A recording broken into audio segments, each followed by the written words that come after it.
popcorn ready. Everybody get the popcorn ready. Derrick Johnson chasing him. He's going to run for it, and the ball is punched down. It's loose on the turf. But guess who caused that fumble? It's number 11. What a blow he delivered. And he's brought down by Derrick Johnson. That's an All-American play. That's going to be intercepted. And a touchdown, Derrick Johnson. Hit hard and dropped for a loss. Guess who? DJ Derrick Johnson. What can you say? Best defensive football player in the country. Yeah, that's all you need to see. All we need to say is it's the best linebacker we've ever seen. Derrick Johnson, College Football Hall of Famer, soon to be, joining us on set. DJ, let's just talk about that honor. What does it mean to know you are a Hall of Famer? Oh, man, it means the world. It humbles me. You know, this is the ultimate team sport, so I could not do it alone. But it just so many things come to mind of all the hard work I put in before I got to University of Texas. When I got to University of Texas, just the standard that we set long ago, and all the hard work has paid off. Looks like you've been putting more hard work in, and you may be able to play receiver now. Yeah, you know what? I have to, man. I don't need that weight anymore. So I cut my hair off, and I lost weight. People are like, who the heck is that You right and there? Quinn Ewers, right? Like, Absolutely. Go do it together, man. Absolutely, man. Well, congratulations on the honor. Appreciate it. Thank you. Congratulations, brother. Whenever Mac Brown was here, he always used to talk about in order to be great, you got to be consistently good.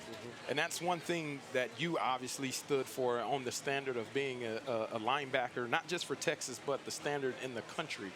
What was the keys to your consistency to success? And then how can you get that to translate to somebody like Jalen Ford, who experienced a ton of success last season? Yeah, see, that's the key. When you never want to be a player, regardless of the talent you have, you never want to be an up and down player, that yo-yo player. Oh, he's pretty good. Oh, not so good. You want to be pretty good all the time, and that comes from being consistent in practice. You know, practice translates to the game, and just being easily motivated, man. Whatever motivates you, when you step on that field, you got to let it show. Let the film talk for you, not your mouth, but the film talk for you, and I've been doing it pretty good for a while.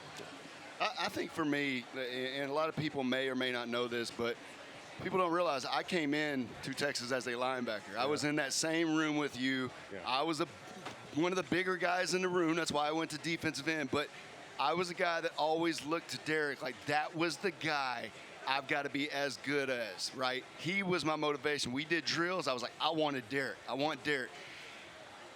My point to this is you talk about motivation. Like, that was my motivation to be better. I wanted the best guy in the room to make me better. Who was that guy for you? Oh, man, when I first got here, I had three senior linebackers when I first got here. Everett Rawls, we had Tyrone Jones, and we had D.D. Lewis. D.D. Lewis stood out the pack, but watching those guys, being able to be a freshman, and those guys take me in as their own, as brothers, a family at the University of Texas, really helped my progression in coming in and playing a big role early. And I'm glad you mentioned that about watching me do my drills and do whatever I do out on the field. I noticed that. I know that being the status that I was, I know other younger players are looking at me. So you got to set a good example, because you never know who you're impacting. So let me ask you this question. What is your why? You know, a lot of people, you know, things that you're doing, even still to this day, you're doing things for the community and everything else. But what was your why when you were that young kid in Waco, wacko, whatever you like to call it? But what was your why? What motivated you every day to continue to propel and get you to where you got to today? You know what? I wanted to be the best, man. I wanted to be the best, and we all want to be the best, right? I think everybody wants to be the best, but there's some things that you have to do, some characteristics that you have to have, some behaviors you have to have, and you have to do this on a daily basis. You know, your habits form who you are, and I did that for over time. You put in so much work, man. You build up this bully that you know, hey, I'm the biggest and baddest person out here, and you have more confidence because of the work you put in. I just wanted to be the best, man, and whatever it took to be the best, I did. So what have your conversations been like with a couple of players? Jalen Ford, who did establish himself, had a DJS season a year ago, and a guy like Anthony Hill that wants to make an impact like you were able to do in season number 1. Yeah, well, you got to stack good season on top of good season. You got to be consistent. What Fozzie was talking about, you got to be consistent, and Jalen has to come back this year and be really, really consistent. He could have been a player that could have went to the NFL or whatnot, but he came back. He's a Longhorn. He bleeds burnt orange, and at the same time, each game he has to get better and better better because this is his last year. This is his last go around, and you got to put it all out there on the table. A guy like Anthony Hill, I mean, he's going to be here for 3 years for sure. But he's a guy that can do it all. So hopefully we can see him get in the game today, clear his mind, kind of like when I got in the game when I first got here. Not a lot of responsibility, not a lot of stuff. Put him out there, hey, go get the quarterback or go spy, go get the running back. Don't give him a lot of things to tie him down because he is a great talent, and he's going to help us early this year. Now back to Jalen, though. Go for it. Oh, I was going to say, DJ, I know you're Superman. Yeah.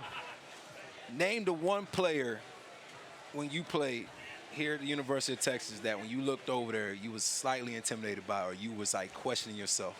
Oh, man, that I played with? No, played against. Oh, played against. Ooh, man, I hate to bring this guy's name up, but AP, Adrian Peterson. And he was a freshman when I was a senior. He was already NFL ready when he came out of high school. He's probably the only person that can go from high school to NFL. But you look at guys like that. There's plenty of guys that I can bring. I'm sure I'll think of more after this. But there's plenty of guys because that's why you play this game. We had plenty of guys that Darren Sproles and all these guys that we play against. You have to raise your level of play because if you don't, they will show you up out there on the field. And if you're trying to be the best, you got to beat the best. Yep. DJ, thank you once again for sharing time with us. Congratulations on the honor, and it's amazing all the things that you do giving back to the community. We appreciate you. All right, thank you.